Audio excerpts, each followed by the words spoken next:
If you're new to watercolors, you might find it a little bit overwhelming trying to figure out what supplies to purchase, and especially when it comes to things like brushes, because there are just so many options and so many sizes.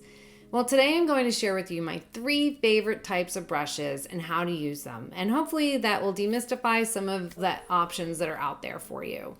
Hi, I'm Brett Blumenthal, and this is my channel where I share lots of great tips on how to paint with watercolors. If you're new to watercolors and want to start learning, go ahead and subscribe to my channel and look for those free resources down below where you can start your journey for watercolors. With that, let's get started with my favorite brushes and how to use them. Although there are tons of different types of brushes that we can use, there really only needs to be 3 types in your arsenal.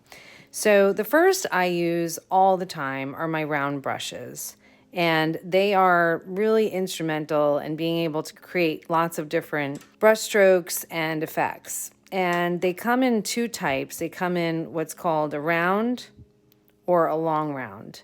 And the long round really is something I see mostly with sort of your smaller mid-sized brushes versus your larger, because it's all about how your point ends. You'll see on this regular round that's a 10, it has a very pointy tip. And actually, I have 2 of these 6s because this one kind of got worn out. But this 6 long round also has a pointy tip as well. And then you have your smaller rounds, which are, this is a 3, and it doesn't have as pointy of a tip. So if you like pointy tips, you want to make sure that you're going to purchase a brush that's going to give you that. And the pointy tip really is useful in a lot of different scenarios. And we're going to just quickly go over brush strokes now so you can sort of see what the round brush can do. So even with your small brushes, we're going to just wet this here, get some paint on it. And using your brush in a sort of a horizontal way, you'll see that you can get pretty different strokes depending on how you use the brush. You can go back and forth and get a nice line, or you can even go from a more vertical position, which would give you more of a point, and then press, and then point, and then press, and then point. And you'll see that this difference in how your point to pressed brushstroke looks really changes with a pointy tip. So let's take our 6 round, which has a nice point to it. I'll grab some green this time. Get enough on the brush so you can really see. And let's start with a pointy brushstroke and then press. And this is like really easy for doing leaves. But basically what you want to notice is that the more you use the belly of the brush, which is the midpoint, the thicker your stroke, and the more you use your tip, the thinner the stroke. So your round brushes are really very versatile. Let's just take a quick peek at your 10, or you know what, I'm gonna get my 12 because it's just brand new, I just bought it. But it'll show you the difference in your line thickness that you can get. You need a lot more paint on this brush, but you can see the difference in those brush strokes. It's a lot thicker. So rounds come in a lot of different sizes, from very small to very large, and they are the most versatile brush that you're going to ever use. The second type of brush that I use is a wash, and the wash is really something that is useful for creating washes, as you might expect. So this is a very wide wash for me. This is a 1-inch wash, but I also have a 3/4 inch, which is a little smaller, and depending on how big your paper is and how much room you're trying to cover, you're going to go for a smaller or larger size. I'm going to just use the 3/4 today just to demonstrate the kind of brush strokes that you get from a wash brush. And so obviously, as you might expect, you're going to be able to create nice washes with the wash. But I also use my washes for texturing. So when you're drawing water, for instance, doing little sideways brush strokes can really give you nice texture in bodies of water.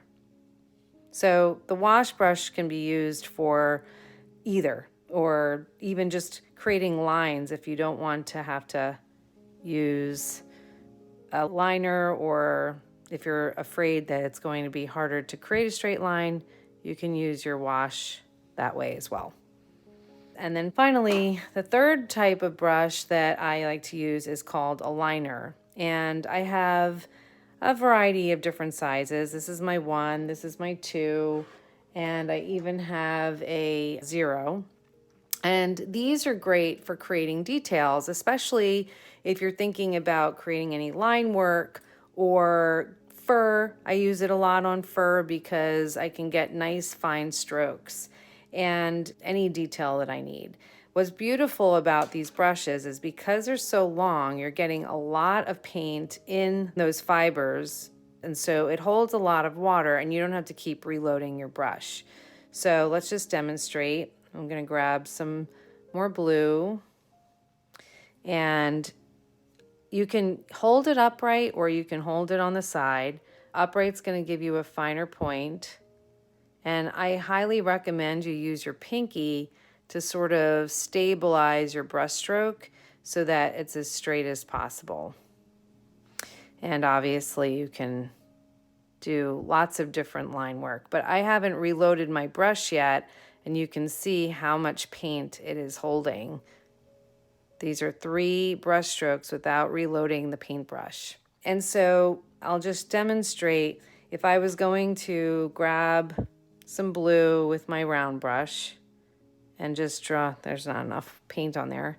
Grab some blue with my paintbrush and then let's just pretend we're drawing maybe some feathers here on a bird. Once that dries, you can then put some detail over it with some lines from your liner.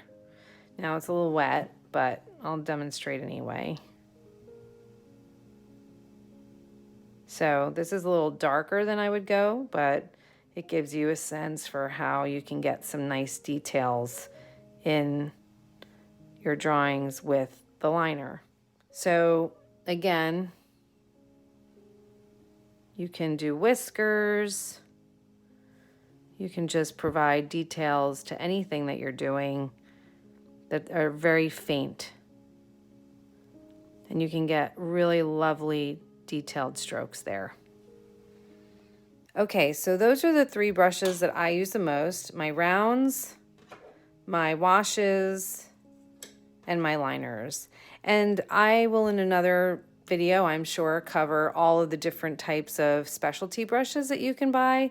But if you don't have a big budget and you're really trying to minimize how much money you spend on your watercolor supplies, then obviously going for things that are going to provide you with all of the options that you need to paint are best. And your rounds, buying 2 or 3 sizes is going to be in your best interest, and then 1 liner, and of course a wash if you're going to do a lot of landscapes with sunsets or backgrounds that you want to really cover a lot of your paper with.